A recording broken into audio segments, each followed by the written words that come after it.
பாரதி, பாரதி கதவு திறங்க. பாரதி, இன்னும் எவ்வளவு நேரம் தான் உள்ளே இருக்க போறீங்க? கதவு திறங்க பாரதி. பாரதி, நீங்க என்கிட்ட பேச வேண்டாம், என்ன பார்க்கவும் வேண்டாம். பாரதி, தமிழுக்கு சாப்பாடு மட்டுமாவது கொடுங்க. அவ சாப்பிட்டதுக்கு அப்புறம் நீங்க உள்ள போய் கதவை சாத்திக்கோங்க. அவ தூங்கிட்டா, அவளை தொந்தரவு பண்ணாதீங்க.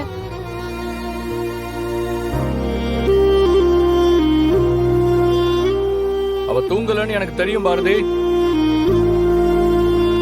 பாரதி பரவாயில்ல, நான் வேணா வெளியே போயிடுறேன். தமிழை சாப்பிட வச்சுட்டு அப்புறமா போய் கதவை லாக் பண்ணிக்கோங்க. ஒரு நாள் சாப்பிடலன்னா நாங்க ஒண்ணு செத்துற மாட்டோம். எங்களை தொந்தரவு பண்ணாதீங்க ப்ளீஸ். ஏன் பாரதி, உங்களால ஒரு 10 நாள் கூட என்னோட சண்டை போடாம இருக்க முடியாதா? ஆமா ஆதி, என்னால சண்டை போடாம இருக்க முடியாது. நான் அப்படிதான். ஸ்வேதா இங்க வர்றதுக்கு காரணம் ஆண்டாளோட அப்பா தான். அவர்தான் அவளை இங்க வர வச்சாரு. இப்ப நீங்க என்ன சொல்ல வரீங்க? உங்களுக்கும் இதுக்கும் எந்த சம்பந்தமும் இல்ல. அதனால நான் உங்களை மன்னிச்சு திரும்பவும் நீங்க போடுற எல்லா ரூல்ஸையும் ஃபாலோ பண்ணி என்ன வாழ சொல்றீங்களா? பாரதி, நான் அப்படி சொல்லல பாரதி. நீங்க எப்படியும் சொல்ல வேண்டாம் ஆதி. எனக்கு எதுவும் வேணாம், யாரும் வேணாம். என்ன விட்டுருங்க. இத நான் டைவர்ஸ் பேப்பர் கொடுத்தேன்ல, அப்பவே சொல்லிருக்க வேண்டியதானே?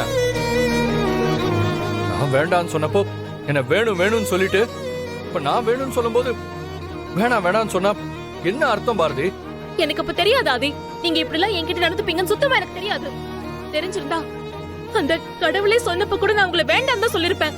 பாரதி, நீங்க என்ன தண்டிக்கல, என்ன துடிக்க வச்சு ரசிக்கிறீங்க. உங்க அளவுக்குலாம் எனக்கு பெரிய ரசனெல்லாம் எதுவும் இல்ல. ஏன்னா உங்களுக்கு தான் அடுத்தவங்களை துடிக்க வச்சு பாக்குறது ரொம்ப பிடிக்கும். ஆரம்பத்துல இருந்து எல்லாத்துலயும் அவசரம். என்ன நடந்துச்சு ஏது நடந்துச்சுன்னு கொஞ்சம் கூட யோசிக்க மாட்டேறீங்க. கொஞ்சம் கூட நிதானமே இல்லாம ஏன் பாரதி இப்படி இருக்கீங்க? ஆமா, எனக்கு எல்லாத்துலயும் அவசரம் தான். வாசு என்னை விட்டு போன உடனே உங்களை காதலிச்சு பாருங்க, அது அவசரம் தான். உங்களை காதலிச்சு கொஞ்ச நாள்லயே உங்களை நம்பி கழுத்து நீட்டின பாருங்க, அதுவும் அவசரம் தான். ஆமா, அதே மாதிரி என்ன விட்டுட்டு வந்தீங்க பாருங்க, அதுவும் அவசரம் தான். ஆமா, திரும்பவும் உங்களை நம்பி உங்க கூட சேர்ந்து வாழணும்னு நினைச்சு பாருங்க, அதுவும் அவசரம் தான். ஏன் பாரதி என்ன சித்திரவதை பண்றீங்க?